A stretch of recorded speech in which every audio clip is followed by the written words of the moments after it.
एक और जहाँ देवर्षि नारद ने तारकासुर को माता के जन्म लेने की सूचना देकर उसे पूर्ण रूप से विचलित कर दिया था, वहीं दूसरी ओर समस्त देवगण भी अधीरता से अब माता आदि शक्ति के आविर्भाव की प्रतीक्षा में थे। सभी देवियाँ माता मैना का ध्यान रखने के लिए उत्सुक और तत्पर थीं।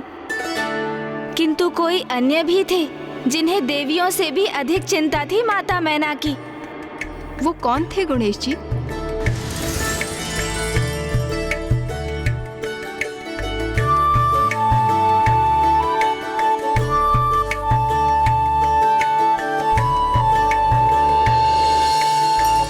अरे संभल के, ध्यान से देवी मैना, ये आप क्या कर रही हैं? कितना श्रम कर रही हैं? इस अवस्था में तो उन्हें विश्राम करना चाहिए।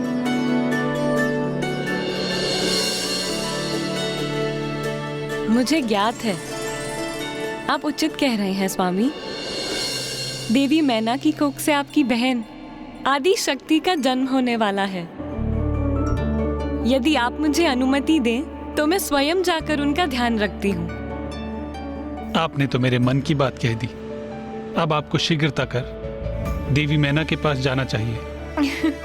और हाँ, यदि वहां आपको किसी भी प्रकार की सहायता की आवश्यकता हो तो मेरा स्मरण कीजिएगा, मैं उसी क्षण प्रस्तुत हो जाऊंगा।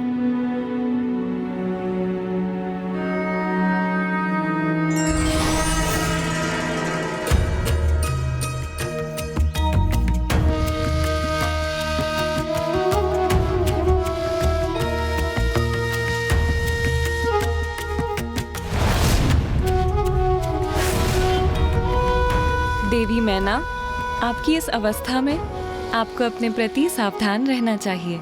आप कौन हैं देवी? मेरा नाम पद्मिनी है। मैं आपके मायके से आई हूँ। मेरे मायके से?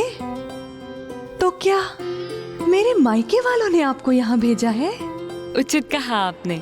आपके परिवार वालों ने आपकी इस अवस्था में मुझे पूर्ण रूप से आपका ध्यान रखने के लिए भेजा है।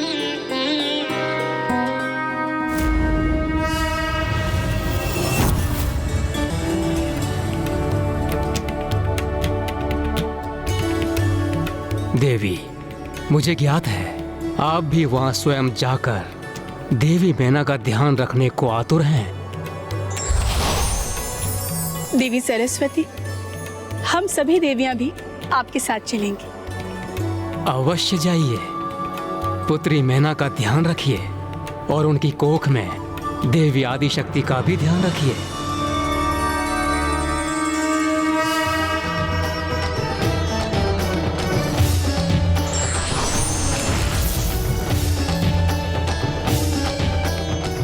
एक और जहाँ सभी देवगण माता आदि शक्ति के जन्म के लिए देवी मैना की सहायता के लिए प्रयत्नशील थे, वहीं दुष्ट तारकासुर इस जुगत में था कि वो किस प्रकार इसमें कोई बाधा अथवा विघ्न उत्पन्न कर सके।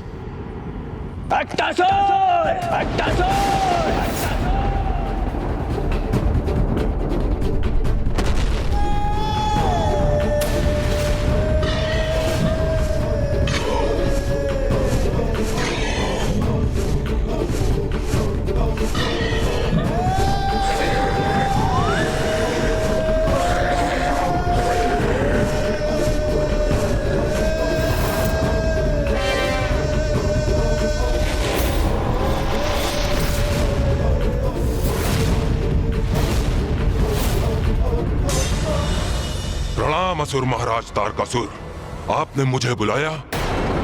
ये तारकासुर?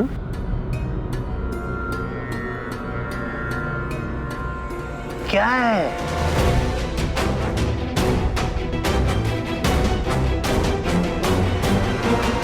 ये तो अति सामान्य असुर है। महाराज हिमावन के राजभवन में क्या क्रियाकलाप है, इसे कैसे ज्ञात होगा? सर्वप्रथम अपना शीश खुजलाना बंद कीजिए देवर्षि नारद।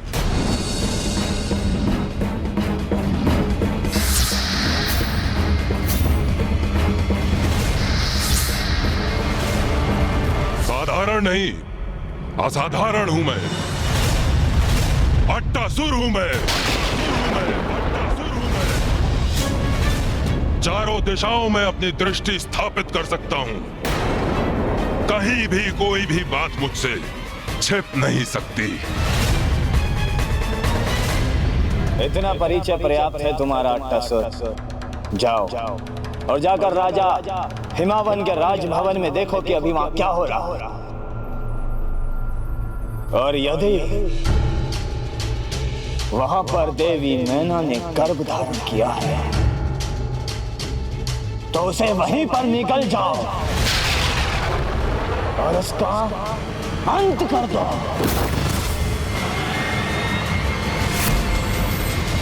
देवी सरस्वती, देवी लक्ष्मी, हमें माता आदि शक्ति के जन्म की तैयारियां आरंभ कर देनी चाहिए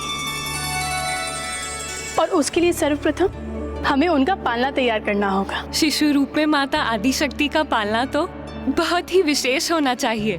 मैं विश्वकर्मा जी से कहकर स्वर्ण पालने का निर्माण करवाऊंगी। विश्वकर्मा जी,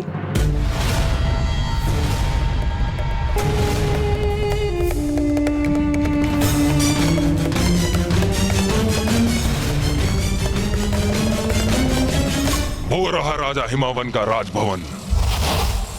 वहां क्या घटित हो रहा है इसकी सूचना प्राप्त करने के लिए हमें अपनी दृष्टि गड़ाए रखनी पड़ेगी।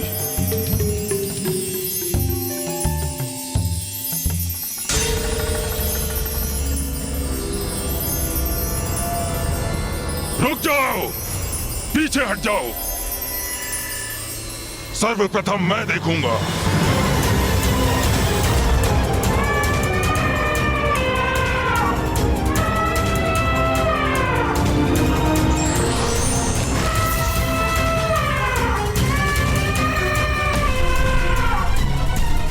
विश्वकर्मा देव जहां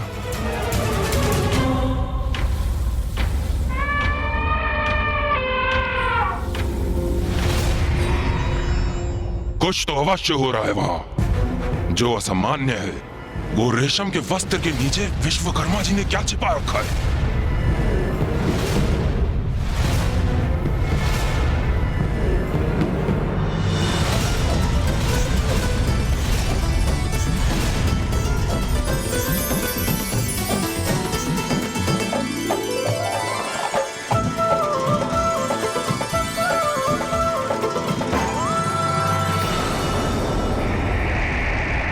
मैं उचित प्रकार से देख नहीं पा रहा हूं।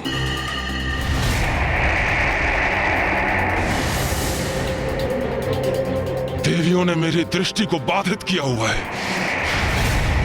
क्या है जो विश्वकर्मा जी इतने गर्व से सबको दिखा रहे हैं?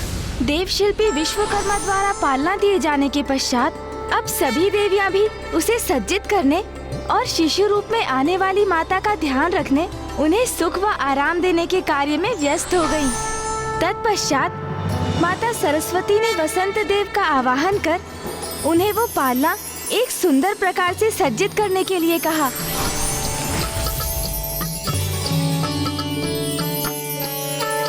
प्रणाम माता। फिर वायुदेव ने वायु के झोंकों से माता का पालना हिलाया।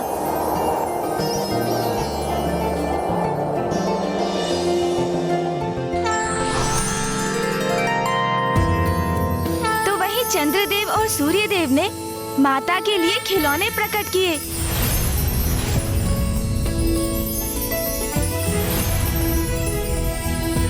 माता आदि शक्ति जिन्होंने संपूर्ण संसार को जन्म दिया है और अब शिशु रूप में वो संपूर्ण सृष्टि को देखकर उसकी अद्भुत सुंदरता से अपना मनोरंजन करेंगी।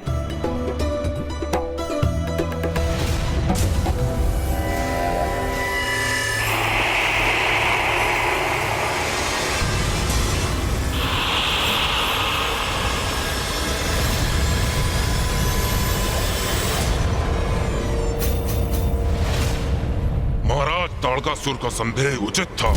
देवी आदि शक्ति जन्म लेकर प्रकट होने वाली है यहाँ। उन्हीं के शिशु रूप की सेवा करने हेतु सभी देवी देवता एकत्र होकर व्यवस्थाएं कर रहे हैं। शुभ कार्य में विलंब कैसा? असुर महाराज का आदेश स्पष्ट था। वहां पर देवी मैना ने गर्भ धारण किया है, तो उसे वहीं पर निकल जाओ और उसका अंत कर दो। ना रहेगी देवी मैना और ना उनकी कोख में पुत्री।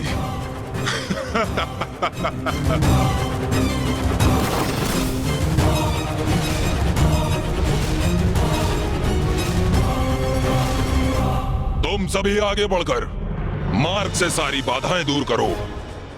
मैं शीघ्र ही राजभवन पहुंचता हूं।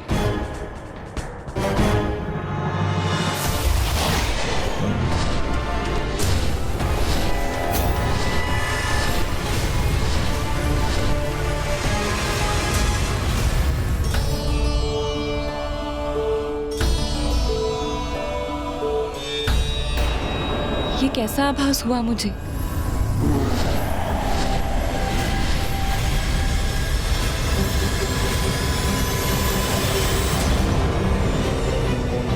मैं अत्यंत ही अधीर और अशांत अनुभव कर रही हूँ। हम सभी इतनी प्रसन्न हैं। इस आनंद के पलों में यदि हमारी ही दृष्टि लग गई तो ये कैसे भूल गई मैं।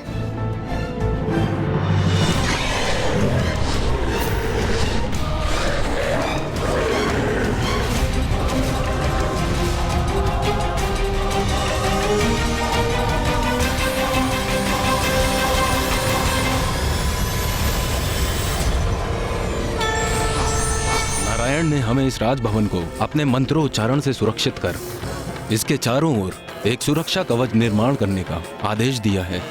यन्न वद्दो वली राजा दान वद्दो महाबला तेन तोआन मदी बलान रक्षा मांचल मांचल।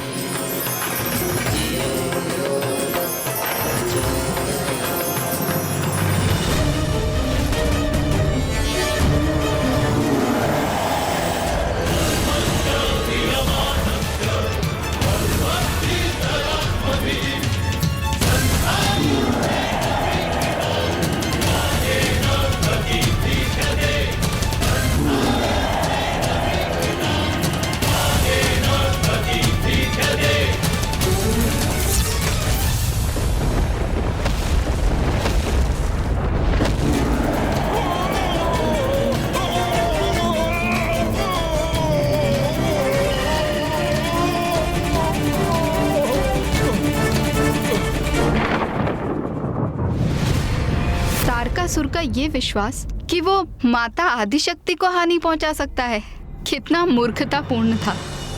और अंततः वो शुभ घड़ी आ ही गई जिसकी प्रतीक्षा सभी को थी।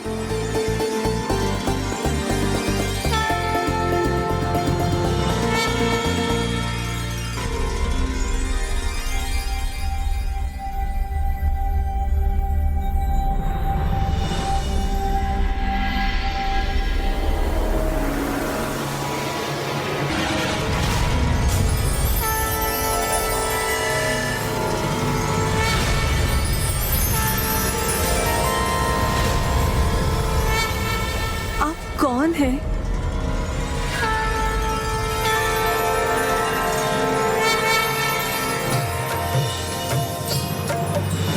या देवी सर्वभूतेषु शक्तिरूपेण संस्थिता नमस्तस्यै नमस्तस्यै नमस्तस्यै नमो नमः।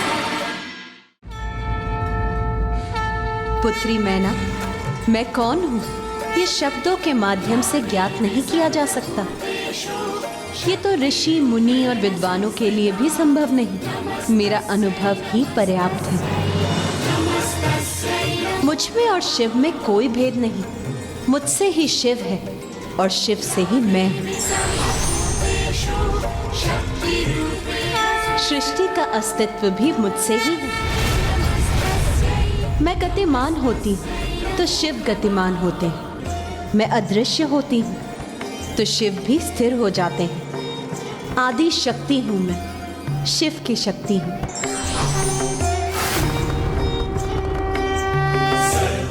जब कुछ भी नहीं था उसके भी पूर्व से मैं हूँ। त्रिदेवियों का अस्तित्व भी मुझसे ही है। संसार में अभी देवी लक्ष्मी है, देवी सरस्वती है, और अब तृतीय देवी के रूप में मैं तुम्हारी कोख में प्रवेश करने जा रही हूँ। मैं संसार में तुम्हारी पुत्री के रूप में प्रकट होने जा रही हूँ।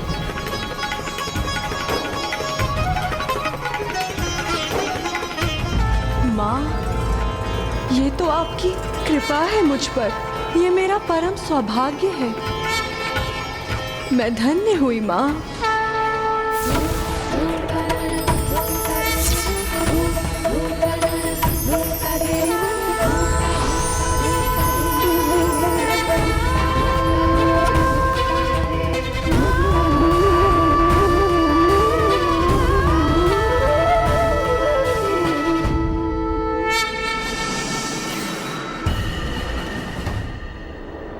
उस मंगलमय क्षण के साक्षी बनने के लिए एक और देवता अधीर थे।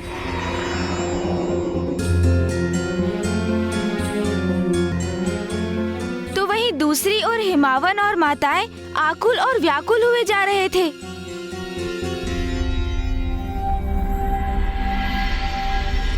किंतु फिर शीघ्र ही माता आदिशक्ति के जन्म की वो शुभ घड़ी भी आ ही गई।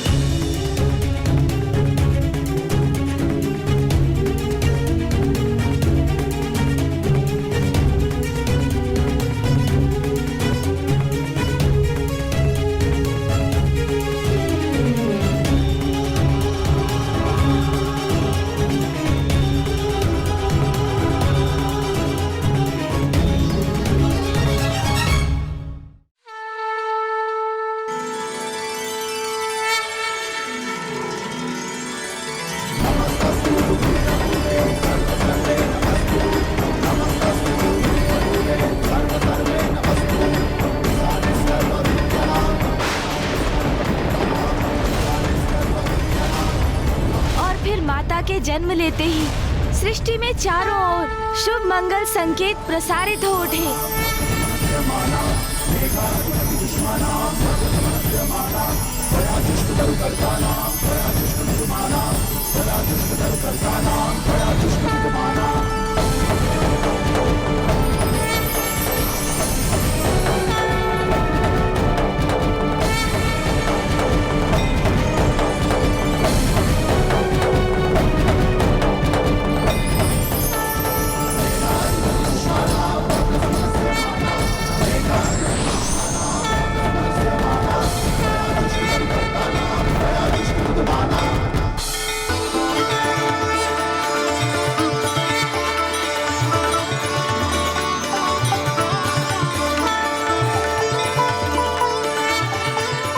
नारायण नारायण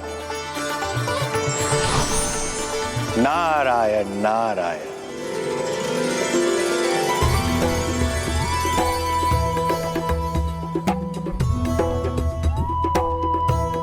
देवी मैना, राजा हिमावन, आपके जीवन सर्वथा धन्य है। स्वयं मां आदि शक्ति ने पुत्री के रूप में जन्म लिया है आपके घर, और पुत्री के रूप में श्याम वर्ण धारण करेंगी, इसीलिए काली के नाम से प्रख्यात होगी।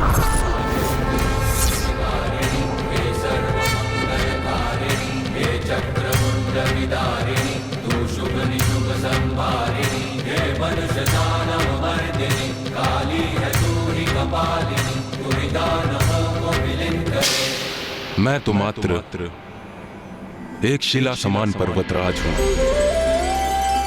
आपने मेरी बेटी पर इस पर्वतराज का जीवन सार्थक कर दिया। माता, शैलपुत्री के रूप में जन्म लेकर आपने मेरा जीवन धन्य कर दिया। पर्वत तो एक शिला ही होती है, इसलिए अब आपको संसार शैलपुत्री के नाम से भी जानेगा माता।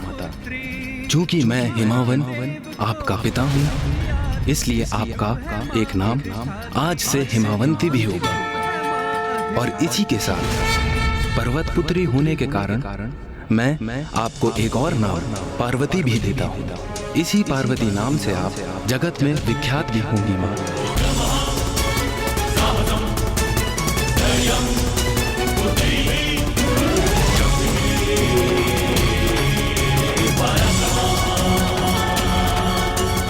पुत्री होने के कारण मैं आपको एक और नाम पार्वती भी देता हूँ। इसी पार्वती नाम से आप जगत में विख्यात भी होंगी।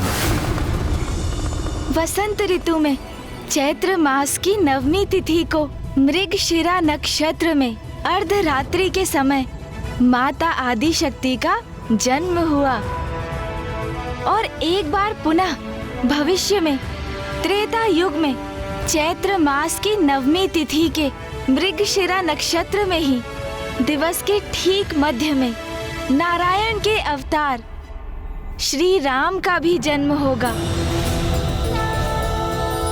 अवश्य, क्योंकि माता और नारायण भ्राता और बहन जो हैं।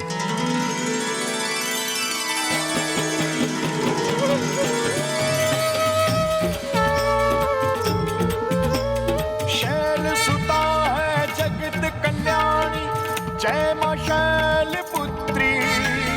कठिन तप किया मात पिता ने तो जन्मी बन के पुत्री।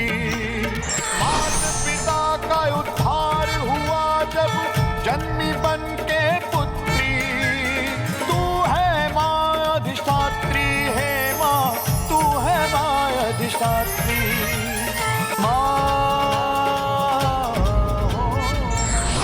सच्चे हृदय से की गई प्रार्थना ईश्वर अवश्य पूरी करते हैं। आवश्यकता है धैर्य और विश्वास की।